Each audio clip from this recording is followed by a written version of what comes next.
Thaís Bilenque, vamos passear pelo Brasil, começando Vamos. pela Bahia, que é sempre um bom lugar. Sorria. Toledo, a eleição da Bahia, ela é fundamental para o Lula, como ela foi em 2022. Sim. Tanto pelos votos que ele pode colher lá para presidente, quanto na questão específica da chapa para o Senado. Ali, ele padece do benefício de ter um excesso de candidatos, na verdade, porque hoje você tem no Senado pela Bahia o Jacques Wagner, que é um aliado histórico do Lula, cujo governismo recebeu notas 98 no seu ranking, que já foi ministro, poderia ter sido ministro de novo, ele é líder do governo, então assim, ele é um quadro fundamental, o mandato acaba. Além dele, você tem o Otto Alencar, do PSD, que é o presidente da CCJ, cujo governismo atinge nota 98, mas que ainda tem metade do mandato para cumprir, então ele não vai concorrer. E a terceira vaga é do Ângelo Coronel, do PSD do Otto Alencar, que é um pouco menos governista, ele tem nota 88 e é um quadro que piscou para o bolsonarismo em alguns momentos durante o governo Bolsonaro. Ele é um pouco menos, vamos chamar, entre aspas, ideológico, tá? Mas tá aqui na bancada governista. Tá bem governista, bem acima da média. bem acima da média. O que acontece é que o Jacques Wagner é bastante fundamental e estratégico para o Lula, então muito provavelmente vai ter apoio do presidente para tentar a reeleição. O Ângelo Coronel tem a vaga disputada pelo Rui Costa, atual ministro da Casa Civil, que se sacrificou a candidatura para o Senado em 2022 para ficar no governo e ajudar na composição da chapa daquele ano, e agora vai pleitear apoio para se lançar finalmente para ter mandato eletivo. Certamente terá. E aí, ele tem o argumento de que ele já se sacrificou uma vez. Então, das duas, uma. Ou o PT vai ter que convencer o PSD, que é um aliado estrito, bem forte na Bahia, a abrir mão de uma cadeira, ou o PT vai ter que abrir mão de alguém bastante estratégico e histórico para manter a aliança. Eu conversei com os dois lados.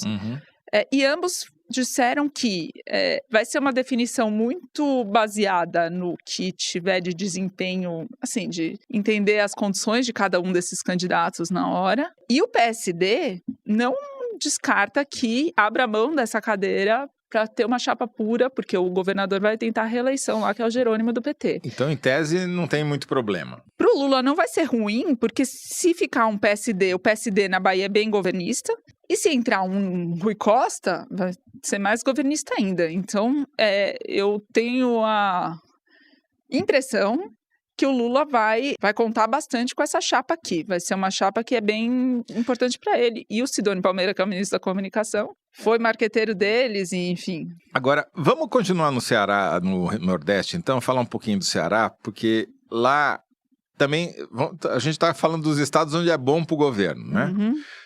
Lula. Lá, quem vai continuar na cadeira é Augusta Brito, do PT, isso... Que é a suplente do Camilo Santana, ministro da Se Educação. ele não voltar para o Senado, né? Essa é uma possibilidade, porque a eleição para governador é uma eleição disputada, era mais disputada quando o Ciro Gomes tinha o apoio teórico do Bolsonaro, depois da Michelle tudo isso mudou. Mas eu ouvi que talvez o Camilo saia do ministério de qualquer jeito, no mínimo para criar confusão, para abrir a possibilidade dele ainda ser candidato a governador, enfim. E aí, mas de qualquer jeito é elas por elas, tá certo? O Camilo... E ele tá em metade de mandato. Exatamente, então esse voto não muda. As outras duas vagas tem um francamente oposicionista, que é o Eduardo Girão, que tem nota 10, né, de governismo, ou seja, 90, ou você pode ler do outro lado, né, nota 90 como oposicionista. Que é o nome que a Michelle quis apoiar para disputar o governo. Exato, e que deve ser candidato a governador, portanto não vai disputar Pode a vir reeleição. a ser, também aparece nas pesquisas para Senado ele, então tá em aberto, né, o destino da oposição no Ceará. E a outra cadeira é a do Cid Gomes, irmão do Ciro Gomes, que estão brigados. E o Cid tem uma nota alta de governismo aqui, 86. Não é das mais altas, mas é alta. Já foi ministro do Lula, da Educação e tal. E não é certeza que ele vá disputar a reeleição. dando sinais de estar meio cansado. Eu ouvi de gente de lá que se disputar, ele tá reeleito. Sim, esse é o ponto. A questão é qual irmão Gomes vai entrar nessa disputa. Mas é uma cadeira que mesmo o Cid não disputando, deve ficar... No PSB de bola, né? E é um dos poucos estados onde o governo Lula tem chance de roubar uma cadeira. Que é a cadeira do Ângelo do Girão. Caso ele vá para o governo, dispute o governo, não tem um candidato muito forte ali, é uma cadeira que o governo Lula pode ambicionar conquistar. Mas você tem uma história do André Fernandes, que é o deputado mais bem votado do Ceará, salvo engano, ele é mesmo? Sim, é o André, que é o presidente do PL lá, né? O André Fernandes, eu já contei essa história aqui, né? Ele era um candidato ao Whindersson Nunes, quando o Whindersson Nunes era o youtuber mais popular do Brasil, né? Ele era um rapaz... pós-adolescente, que tinha largado a faculdade para virar youtuber, e aí fez um post, um vídeo elogiando o Bolsonaro em 2018, quando ele era candidato a presidente, o vídeo bombou e ele falou, bom, é por aqui que eu vou, desistiu da carreira de humorista, virou bolsonarista, se elegeu deputado estadual muito bem em 2018, tão bem que se candidatou a deputado federal em 2022 e foi o deputado mais votado do Ceará. E agora ele não quer desperdiçar os votos, né? Exatamente. Como ele está querendo lançar o pai a senador. É um caso único, né?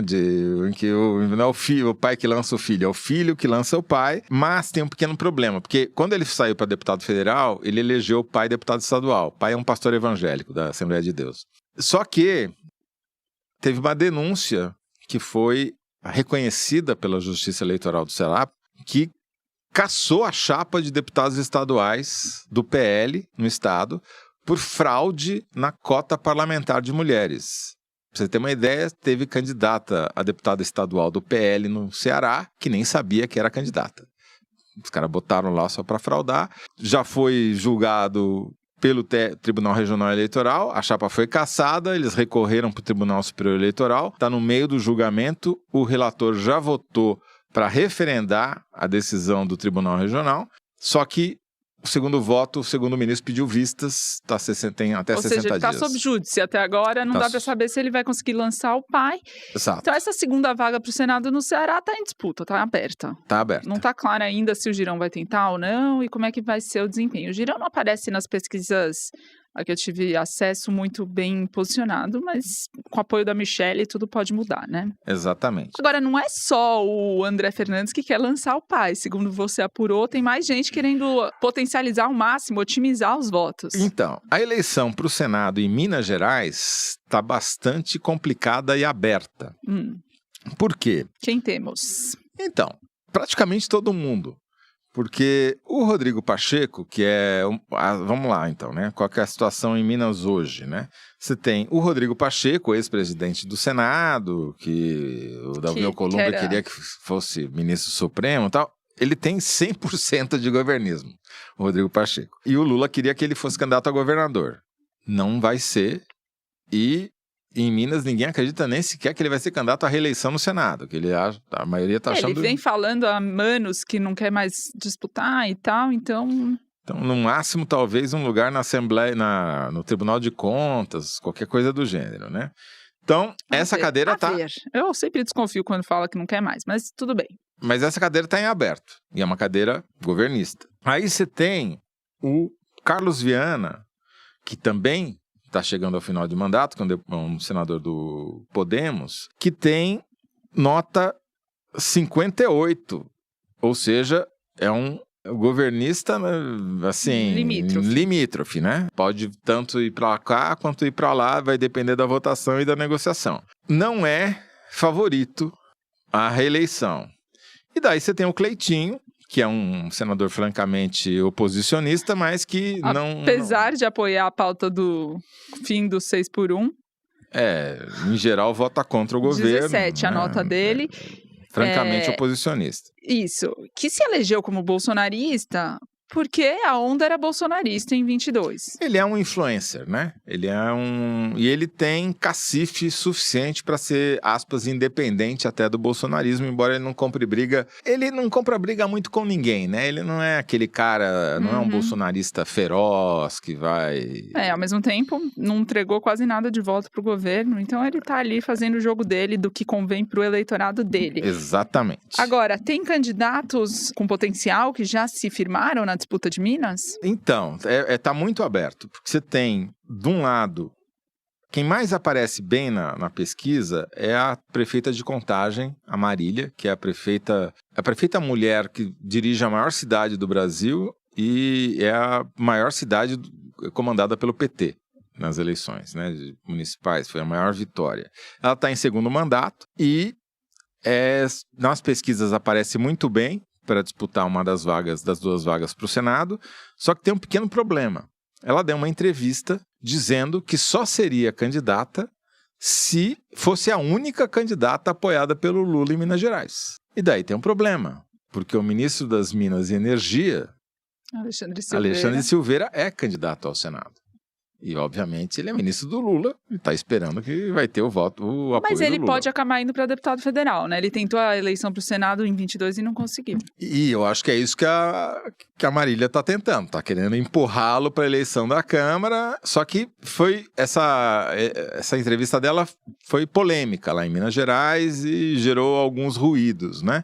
Então, tem essa vaga, porque ela disse que se não for sozinha, não tem mais. Então, isso já cria um outro problema, porque...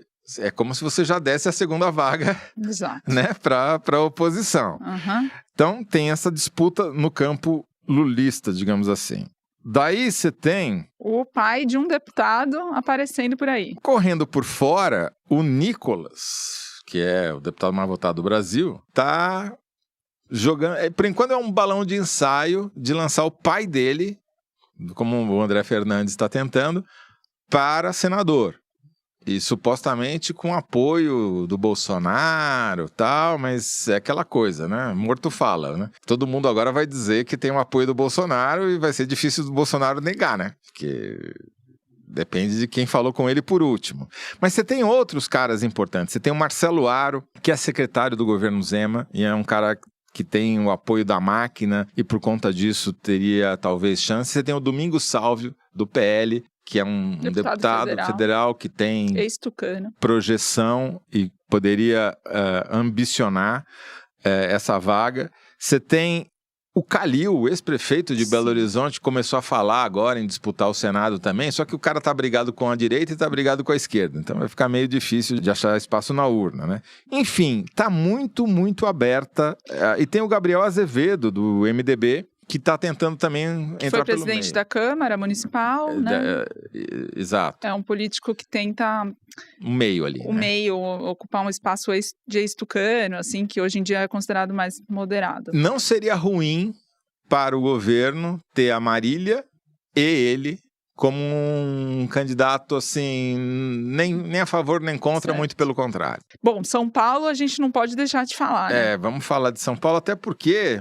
eu tenho um desafio para o nosso ouvinte, que é nomeie sem olhar no celular, sem olhar na inteligência artificial, os 3 senadores de São Paulo. Errou? Os 3? Bom, vou revelar. Temos o Giordano, que é suplente do... Giordano, MDB. Quem? Ele é suplente do Major Olímpio. Que morreu na pandemia. Que era do PL e, do ponto de vista do governo... ele é 100% governista. Ele é 100% governista. E é do MDB, ele é rompido, né, com o MDB de São Paulo, que é do MDB... é bolsonarista. Oportunista, né? Que se tornou bolsonarista do prefeito aqui. Mas o Giordano é daqueles que a gente não precisa nem falar sobre ele, porque ele nem Ele não vai disputar a reeleição, então é uma vaga que está em aberto. A segunda vaga é da Mara Gabrilli, que está no PSD atualmente, foi do PSDB muitos anos, e que também não está se colocando como candidata à reeleição. Ela é governista 85. Nota alta, bastante governista, é importante para o governo. Você vê, são 2 votos cruciais que estão completamente abertos, com risco de irem para a oposição, de virar.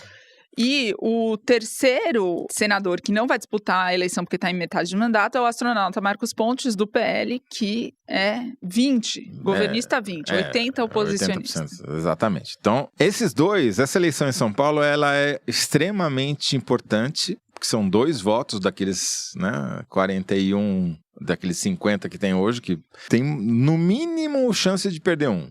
E uma probabilidade não desprezível de perder os 2, né?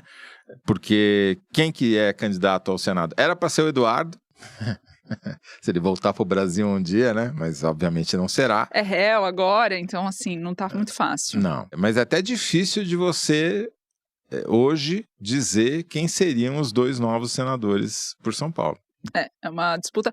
E aí a equação de quem vai ser candidato ao governador, porque do lado do governo, os nomes que estão colocados é a Simone Tebet, ministra do Planejamento, que está no MDB, o Márcio França, do PSB, ministro do Empreendedorismo, o Haddad, ministro da Fazenda, do PT. São os nomes mais cotados para chapa majoritária, além do Alckmin, que deve, pelo menos até a última atualização da minha apuração, ficar na vice. A Tebet, se for se candidatar para o Senado em São Paulo, por exemplo, teria que provavelmente mudar de partido, porque o MDB em São Paulo não apoiaria o Lula e ela iria com o apoio do presidente. O Haddad, até a nossa última apuração, talvez, muito provavelmente, seja forçado a disputar o governo, porque o Márcio França quer disputar o governo de São Paulo, mas ele tem menos potencial. Muito menos. Então, o Lula precisa de alguém que não necessariamente ganhe, mas dê um palanque suficiente para ele ganhar voto aqui. Eu vou ter que ressuscitar, porque vai ser a última oportunidade que eu vou ter na vida de falar do Javaporco. Né? O Márcio França foi o cara que perdeu pro Javaporco.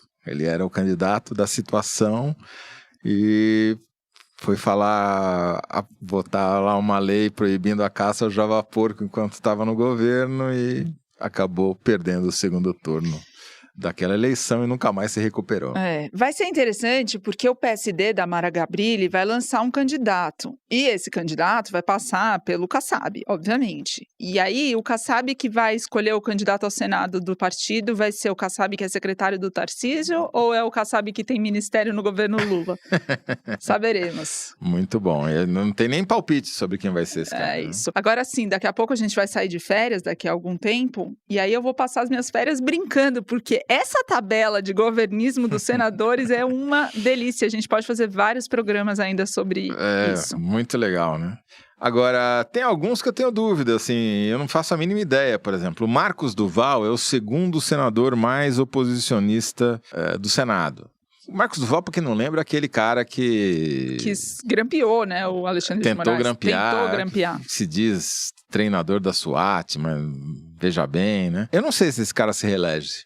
Eu tenho dúvidas, porque ele não é um bolsonarista raiz, assim, que os bolsonaristas confiam, apesar de ser muito oposicionista e tal, né? E a segunda vaga do Espírito Santo, do Fabiano Contarato, que fez uma conversão ao PT, que é uma eleição meio incógnita se ele consegue se reeleger ou não. Vamos pro Rio? Rio de Janeiro. As 2 vagas em disputa no Senado no Rio são a do Carlos Portinho, do PL, e a do Flávio Bolsonaro, do PL. Carlos Portinho é 12, a nota governista dele, e o Flávio é 10. A terceira vaga que não está em disputa é do Romário, que é do PL, ou seja, um estado representado pelo PL no Senado. O Flávio Bolsonaro tem a reeleição ganha, mas enquanto a gente grava este programa, e repito, estamos gravando no dia 5 de dezembro, o Flávio Bolsonaro foi confirmado pelo pai, Jair Bolsonaro, segundo confirmação do Valdemar Costa Neto, presidente do PL, como candidato dele a presidente da República. Eu não sei se quando o programa for ao ar isso terá mudado ou não. E não sei se mesmo depois que o programa for ao ar ele será até o fim. Uhum. O fato é que se ele apoia um nome, uma das vagas no Rio, certamente vai ser bolsonarista, para não dizer que as duas tendem a ser. A segunda vaga, a esquerda disputa. Só que como ela disputa entre si, a gente sempre fica um pouco cético em saber se vai ter uma possibilidade de união. Você tem ali o Alessandro Molon, que é do PSB, que já tentou antes disputar várias eleições e majoritárias não nunca conseguiu, emplacou. abriu mão do mandato de deputado federal para disputar, quer ser candidato ao Senado, a ver. Você tem a Benedita da Silva, que segundo eu apurei, que é deputada pelo PT, ela fez um argumento para o Lula dizendo que é a última eleição que ela pretende disputar, ela já é octogenária e disse que queria disputar o Senado. Ela já foi senadora, né? Ela já foi senadora, ela foi constituinte, ela é um quadro histórico da política do Rio de Janeiro e tem esse apelo. Se o Lula optar... E evangélica, né? É evangélica. Se o Lula optar por apoiá-la, tem que ver se o resto da esquerda vai apoiar também. E que é o grande desafio, porque como não tem um nome óbvio para a segunda vaga, não tem um nome que pula aos olhos da classe política, é uma candidatura que necessariamente vai ter que ser construída. Se o PT souber, ou a esquerda, ou o governo souberem construir bem essa segunda candidatura, tem alguma chance. Mas no Rio de Janeiro, dado que os 3 atuais senadores são do PL, a gente tem que pôr aí um asterisco. É o caso, o Rio de Janeiro é aquele caso que o governo tem alguma oportunidade, não é favorito, mas alguma chance de virar uma cadeira. Bom, Toledo, eu sugiro que a gente continue falando do Rio de Janeiro, mas sob outra ótica agora. Que é uma ótica menos política e mais criminosa. Mas não deixa de ser sobre política pública. Pensei que você ia falar que não deixa de ser sobre crime, mas enfim. Vamos lá.